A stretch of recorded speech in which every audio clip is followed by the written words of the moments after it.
Just be honest. Some of you don't like the NBA. Be honest. You just don't like it. That's fine. But stop using the there's no parity in this league argument. The final four teams were a team from Canada, small market Portland, small market Milwaukee. That's not parity?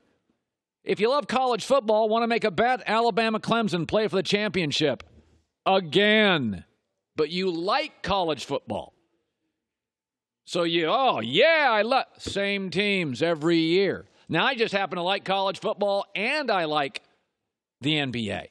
But I was thinking about this morning, we have this narrative now that Kevin Durant ruined this league. It's so great. Everybody was having a chance to win, and Kevin Durant came around. Now it's Kevin Durant's fault. Yeah. Nonsense. I went back to 1949. That's 70 years in the NBA. 70. Lakers 16 championships, Celtics 17. 33 of 70 championships. Two teams. That would be like if Bama and Clemson win another 25 years. By the way, in the 80s, Lakers got to the Western Conference Final all but 2 years. In the 60s, it was the Celtics and everybody else.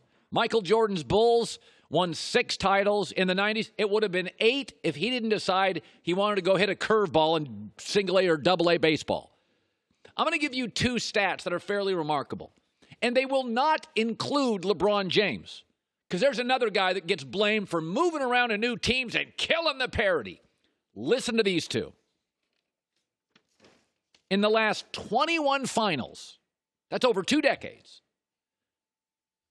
Kobe, Tim Duncan, D. Wade, and Steph have been in 21 straight finals. And I'm not even counting LeBron.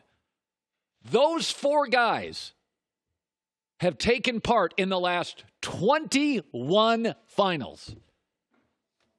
Oh, no, that's not even the best stat. In the last 62 years, 54 of the last 62 NBA finals have had these 5 men involved. Red Auerbach, Phil Jackson, Pat Riley, Greg Popovich, and Steve Kerr. 87%. And you think Kevin Durant and LeBron, because they chose cities, are hurting the league? It's nonsense. KD didn't ruin anything. The NBA is set up for dominance. It's got the fewest starters. By the way, college basketball, even with the one and done, the top 2 and 3 seeds dominate. Go look at the last 30 champions. It's mostly the same teams, rare outliers. But in baseball, pitching dominates the sport. And pitching arms get injured a lot. They get fatigued. Chris Sale, nobody could hit him last year. Chris Sale for the Red Sox this year can't get anybody out. And his ERA is doubled.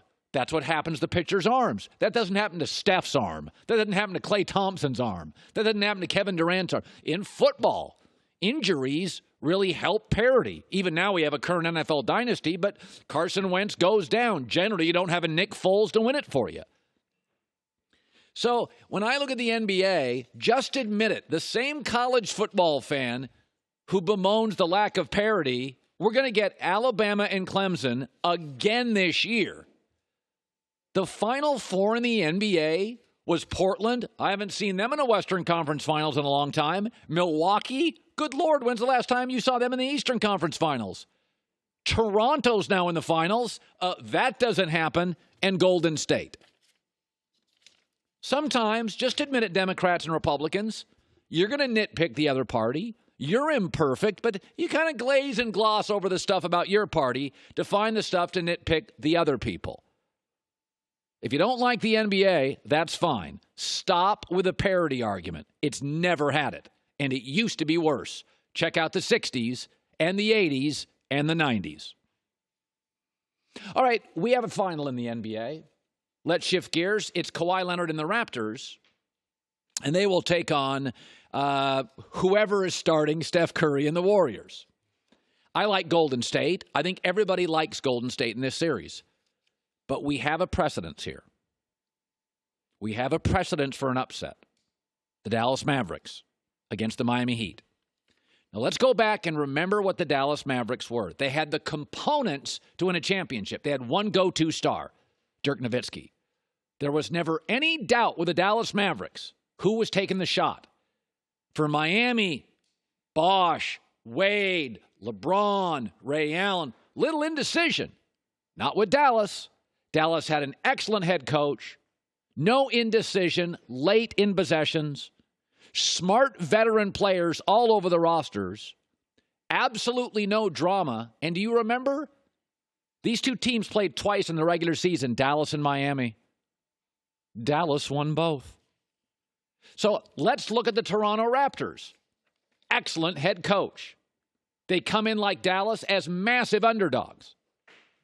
There's absolutely no drama with this team. Like Dallas, they have nothing but smart, veteran, cagey players. There is no indecision who to give the ball to at the end of games or possessions. And oh, by the way, they played the Warriors twice this year in the regular season. Oh, and they won both. We have a precedent. These are the Dallas Mavericks. Now, I'll still take Golden State. But don't kid yourself. Talent doesn't always win in this league. Dallas, like these Raptors, one star, good coach, lots of veterans, the star with no indecision, late possessions, had beaten him in the regular season. And that Dallas team had Jason Kidd and Tyson Chandler and Sean Marion and all these veterans. And this team's got Mark Gasol. They got him at the trading deadline. It's Kyle Lowry. It's Serge Ibaka. It's Danny Green. By the way, Vegas heavily favors the Warriors, but they do expect a 6-game series. And I expect a 5 to a 6-game series. Now, here's something else these Raptors have in common with the Dallas Mavericks. And right now, a Raptor fan watching me is like, hey, Colin's on our side. He likes us. Well, here's the problem. When Dallas won that championship, nobody talked about it outside of Dallas. Because that was all about LeBron winning his first title or LeBron losing a championship. And if Toronto wins this series, remember, all champions are not equally interesting. If Toronto wins this championship, it is not going to be about the Raptors. It's going to be about Golden State either wins the title, another one, or they gagged as a heavy favorite. You have to understand this. Not all champions are interesting. Andre Agassi, Serena Williams are a lot more interesting than Pete Sampras. I'm looking at the ratings a couple of weekends ago at the PGA Championship. Brooks Koepka. It was the lowest rating in 20-some years. He's just not that interesting. He just happens to be great. So much like the Mavericks, even if the Raptors win, the immediate story will be about the Warriors, and the second story will be about will Toronto's best player leave and go west. But you won't care. You'll be in Canada. You'll have won. Then you'll start rebuilding. But there is a precedent for this, and I do think we'll have a feisty series because the Mavericks and the Raptors have several components necessary to make it interesting. Good coach, underdog, resilient veterans, superstar with no indecision, late in possessions, and they beat that team twice in the only 2 times they played in the regular season.